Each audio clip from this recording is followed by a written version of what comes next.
Hindi panay kalakal ang pinapasok nyo. Wala nga dumi. Wala nga nakita. Lilinis nga eh. So meron kayo tinatago sa amin, Kapitan. Umamin ka na kung ano yung ginagawa doon para makatulong ka sa bayan. Huwag mong panigan yung hindi Pilipino, ikaw naman. Hindi junk shop yan. Sa definition ng junk shop, ano ang junk shop sa'yo? Tell us, please. Yes, Your Honor. Nakakapasok po ako doon. Ang nakikita ko po talaga is yung mga kalakal na dinideliver nila doon. Tapos, pag pumasok Aside yung mga... sa kalakal, ano pa nakikita mo doon? Sino mga pumapasok? May mga Chinese personalities ba pumapasok doon? Meron ba mga empleyado? Marami ba empleyado pumapasok? 10 hectares yan, ha? Ang pinag-uusapan natin dito. Huwag mo kami pinagbobobola dito ng mga kalakal lang pumapasok dyan. Ano-ano pa pumapasok doon sa area yon? 10 hectares. Maraming buildings. Magaganda. Di ba? Ano pa mga pumapasok ng mga empleyado doon? Ano po, yung... May pogo doon. Wala po, Your Honor. Maraming empleyado pumapasok. Dati po, nung ongoing construction po, Your Honor, marami po pumapasok mga Pilipino. And after Mga that, trabahador. and after that, ano pa? Nung nag-ooperate na? Ayun po, yung mga empleyado po na mga foreman, mga engineers po. Yung... Hindi nga, di ba? Gawa na siya eh. Junk shop yan eh. Kailangan Oo. ba engineer dyan? Nung Ano, ongoing construction po. Naiintindihan ko yung construction, di ba? Nagawa na yung building, nakita natin, ayos na eh. So, barangay mo yan. Ano nakikita mo pumapasok pa dyan sa barangay, sa anong yan, sa mga buildings na yan? Yun po yung Your Honor, yung mga kalakal lang po. Yung Alam mo, mga... Mr. Chairman, this person is lying. Talagang he wants to hide something. Hindi panay kalakal ang pinapasok nyo. Wala nga dumi. Wala nga nakita. Lilinis nga eh. So, meron kayo tinatago sa amin, Kapitan. Umamin ka na kung ano yung ginagawa doon para makatulong ka sa bayan. Huwag mong panigan yung hindi Pilipino, ikaw naman. Napakaklaro eh. Hindi junk shop yan. Sa definition ng junk shop, ano ang junk shop sa'yo? Yung mga kalakal po ng yung mga scrap. Ganun. Yung Yes. bang ganyang kalinis, junk shop yan, Kapitan? Meron po kasi portion doon sa area, doon sa mga warehouse, Your Honor. Meron pong mga makina na ginigiling po yung ginigiling nila yung mga plastic bottle. Alam mo, ganun. Kapitan, okay, sabihin na natin na meron siyang junk shop. Doon sa isang portion ng 10 hectares, meron siyang junk shop. Huwag mo nang i-discuss sa amin yan. Okay na yan. Yung ibang mga buildings na ginawa doon, anong ginagawa sa mga buildings na yon?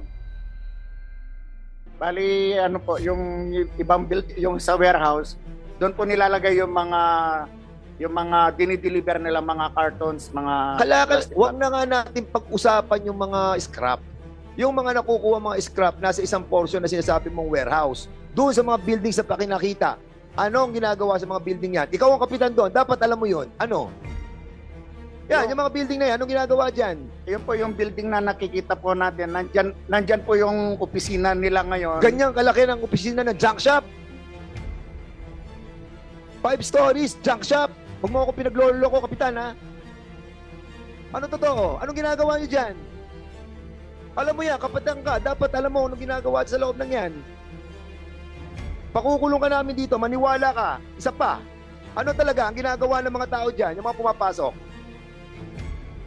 Ang alam ko, Ang alam Your ko, Honor, dapat alam mo dahil ikaw ang kapitan. Negosyo na dyan. Anong negosyo meron dyan? Aside from junk shop. 10 hectares. 1 hektarya para sa junk shop. 9 hectares. Anong ginagawa ng mga tao dyan? bali, ano po, Your Honor, yung sa baba po kasi, ang alam ko, mga office ng secretary din yung sa taas po. Mr. Chairman, nagsisinungaling itong taong to. Residential po ng residential O po residential. ni Mr. Alex Go. Residential. Opo. Isang building, residential ni Alex. Sa pag-inspection po namin kahapon, kasama ko sila mayor po at saka yung sa PD, yung PD Okay, police kapitan, namin. yung isang residential, okay? Sabihin na natin, isang residential doon, 1 hektarya para kila Alex. Yung 8 hektarya na meron pang mga ibang mga klaseng buildings, anong ginagawa doon? Anong meron doon? Magsabi ka na ng totoo. Yun po. Chairman, para makaligtas ka sa problemang to, sasabihin namin sa'yo, makakasama ka dito. Anong meron doon sa 8 hektarya? 2 hektarya na binigay natin sa 1 hektarya ng junk shop, 1 hektarya sa bahay ni Alex, yung 8 hektarya, anong meron? Anong meron? Mga warehouse po yun, Your Honor. Warehouse po ni Mr. Goong. Mayor, ilan ang buildings na nandun? Yes. Yung Mr. Chair, yung pong isang building na 5-story residential po 'yan. Okay. Ito pong nakikita natin sa big screen. Yan po ay opisina yung nasa baba at may mga Kwarto-kwarto. meron pong mga room. Napasok mo na ba to, Mayor? Kahapon po yung ground floor, second Nakita floor, niyo yung mga loob? 6th floor yun po. Anong meron po sa 6th floor? Under construction pa po yung nasa 3rd and 4th and 6th. May mga hindi pa Ilan tapos. buildings po ang ginagawa doon? Yung sa nasa taas, nandito po yung municipal engineer ko. Pero yung pong tapos dyan, 1, 2, 3. Yung kasi yung isa po, sabi ko sa municipal engineer na kailangan na sulatan mo sila para i-condemn yung isang building dahil tumagilid po. Baka may madisgrasya tayo maputukan dyan. Kaya huwag ka nang magpatumpik-tumpik. Kailangan na sulatan Pero na yan have you visited all the being constructed na mga buildings doon? Lahat ba? Nabisita nyo na? Meron na po bang mga tapos? Ilan po bang buildings lahat ang pinag-uusapan Ito natin? po mga i-rise nito ba nasa 6 and 7, 5, 1, 2, 3. Tatlo po. At saka isang isang mini parang convention na may basketball Merong mini court. convention sa isang building. So, Opo, okay, yung Mayor, nasa- sandali. Para maliwanag tayo. So, in other words, may mga 7 mga buildings na nandun. More or less, ilan? More or less po. Ito po municipal engineer ang may alam dito dahil may mga kino-construct po doon sa pinakaharap. Pakisagot, Mr. Municipal Engineer. Sige, municipal engineer. Ilan ang mga nakita niyo mga buildings po na ginagawa doon sa area? Good afternoon po, Your Honor. Yung TriStar Soto po. Tama po si Mayor, nasa 6 to 7 buildings po yung Yung malalaking plus, mga... plus po yung mga warehouses po sa likod na sinasabi niyo. So, yun sinasabi niya mga warehouses. Yes, So, po, Your saan doon ang junk shop? Meron junk shop. Sa likod po, Your Honor. So, sa meron mga- talagang junk shop siya. Meron naman po. Gano'ng kalaki yung junk shop? Warehouses po yun, nasa mga 15 plus po na warehouses po. Isa sa mga or Isa sa mga warehouse, ginamit nila sa junk shop. More than one po, Your Honor, yung ginagamit nila sa warehouse. So, 7 mga buildings ang ginagawa doon. Lahat ba yun tapos na? Hindi pa po, Your Honor. Under construction pa po yung Pero ano yung sinasabi ni na nakatira na doon si Alex? Kapitan, sino yung nakatira doon sa sinasabi mo sa isang building? Sila Mr. Alex Goong po, Your Honor. Mr. Chairman. At saka yung mga anak niya po. So, andun pa rin sila hanggang ngayon. Have you invited Mr. Alex Won? Is that a motion? Yes, I think we have to invite the Mr. Alex Won to shed light Okay, on there's this a motion matter. to invite Mr. Alex Goong, the owner of Infinity 8 Junk Shop. Yes, In the junk shop. next scheduled committee hearing. Comsec, please take note. And the motion is carried. Mr. Chairman, meron lang ako tanong kay Mayor. So, chinek niyo yung kanilang mga business permit, clearance, lahat. So, ang sinasabi niyo kanina, wala. Wala po, wala. Walang in-apply na... Application lang po yung nakapasok sa munisipyo. Hindi, pero doon sa nakita niyong barangay certificate, kasi pag yung nag-a-apply yan ng... Mr. Chair, ang sabi po kasi, hindi pa sila nag-ooperate. Hindi, sa construction permit. Wala po, wala po. Nandito po yung municipal engineer. Lagi ko pong tinatanong yan kung okay na yung construction Okay. permits nila. Kapitan, nag-apply ka ba ng... nag-apply sa iyan yung may-ari, si Alex. Nag-apply ba siya ng permit, clearance? Binigyan mo ng clearance for construction? Meron po, Your Honor. Sigurado ka, nagbigay ka ng clearance, ha? Clearance for nung una po yun sa fencing. Oo. Sa Fencing. O yung sa building, Sa bakod po. yung sa pagpapatayo ng building, clearance, sa construction permit, wala kayong issue. Kumukuha yan ng barangay clearance para doon sa mga itatayo nilang mga building Binigyan mo ba sila ng barangay clearance? Sa fencing mo lang sila binigyan. Yes, Your Honor. So in other words, Mr. Chairman, illegal na yung construction na ginagawa nila.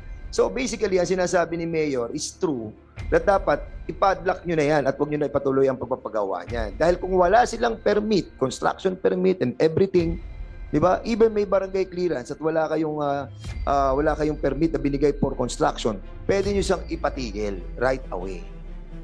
Di ba? Have you done that? Yun po ang next step namin, Mr. Chair. Siguro po within district or opo, tama. Within district po kailangan ng may padlock. Oh, you get the assistance of the PNP as well para mapa-stop po yung construction yan unless they were able to secure yun lang lahat ng mga requirements on the construction of those buildings. And what's the purpose? What's the purpose? Kasi yung warehouse ma'am, wala rin. Yung pagtatayo nila ng mga warehouse. And even kung cooperate na sila ng kanilang junk shop, meron ba silang clearance coming from hindi sa ano lang sa NBI nila sa Office of the Environmental hindi sa ano lang sa Menro, meron ba sila? O wala. So illegal yung pagpapasok ng mga ano doon ng mga kalakal, hindi pwede yun. And even the warehouse, wala ring wala ring clearance, wala ring permits. Okay, sige, municipal engineer. Yung mga warehouses po, meron pong mga building permit. Lahat? Tsaka occupants. Yung pong mga Yung building lang ang wala. Yung pong building permit, meron po yung iba, kaso hindi po nasunod yung plan. Kaya sinunatan namin ni Mayor yung pong sinabi niya. Yung mga plan po. Variation lang yun po, sa plan. You ask for the variation. Oo. Anyway, doon sa 7 building na sinasabi nila, ilan doon ang wala? Lahat? Hindi naman lahat, ilan? Mga 3 po yung nakapag-secure po ng building permit. Yung iba po, hindi po secure. Okay. Yun lang muna, Mr. Chairman. Tingin ko, Mr. Chair. hindi ko alam kung nalilito tong si Kapitan or talaga nagsisinungaling. Pero basically, we need to really invite the owner. Yes, I agree with you, Congressman Fernandez. Thank you. Congressman Flores. Thank you, Mr. Chair. Engineer, so you said that there were 7 buildings, correct? 6 to 7 buildings. Ang status ng mga buildings ito, completed na lahat, hindi pa? For construction po yung iba, Your Honor. Yung iba po Ilan ang for completed. construction, ilan ang completed? Yung last time po namin nakapunta ni Mayor kahapon, alos 2 po yung finish na, yung iba. 2 yung completed na. Opo. At yung iba, about 4 to Yes po, Your Honor. 3 are hindi pa. Opo. Yeah? So, example, building number 1 is yung residence. Opo, Your Honor. Example, let's just name it as building number 1. Ilang stories yun? May Yung building number 1 na sinasabi 5 ko, po, na 5. residence. Ha? 5 po. 5 stories. Story po. Residence lang, ha? Opo, Your Yung building number 2, yung nakikita natin ngayon. Honor. Opo. Ilang stories yan? Nasa 7 story po. 7 stories. When you went inside, did you go inside yesterday? Yes po, Your Honor. Was it filled with employees or operating na ba? Wala Hindi pa. pa po, Your Honor. Hindi pa. Okay, so building number 3. Ano? 5. 5 stories din. Building number 4, Yun pong recreational. recreational. Yes. O, building number 5, Yung pong 3 building po or 2 building under construction. Ilang Bago pa stories lang, din? Bago pa lang po. Mga, Ilang? Mga 2 story lang po. 2 stories. Now, sasabi mong 6 or 7 buildings na yan, sabi mo 3 lang yung may building permits, correct? Yes po, Your Honor. 3 lang may building permits. Yung the others, walang building permits. Now, Mayor, can you not order them to stop immediately since they do not have a building permit? Is it Nag-issue not po- within your powers to Nag-issue stop? po kami ng 2 letter na sa kanila. Anong letter? Wala, ilang stories yan. Papayagan nyo pang mag-continue yan. Actually Walang po- building permit. Tapos na po yung I-rise building nila. Kaya nga, yung iba na ongoing ngayon, sabi niya walang building permits eh. Actually po, may instruction ako sa municipal engineer.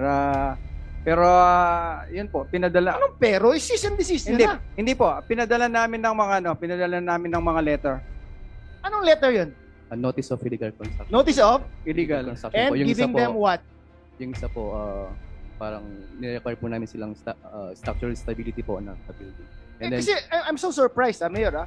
These are not just small buildings. It's a 5-story building. It's a 7-story building that goes on in your municipality na wala pala mga building permits yung iba, di ba? And in fact, walang business permit na that you know of, application lang. How could it get that far? Yan ang question ko eh. Similar with what's happening in other government agencies ngayon, di ba? Nakakakuha ng passport, nakakakuha ng birth certificate.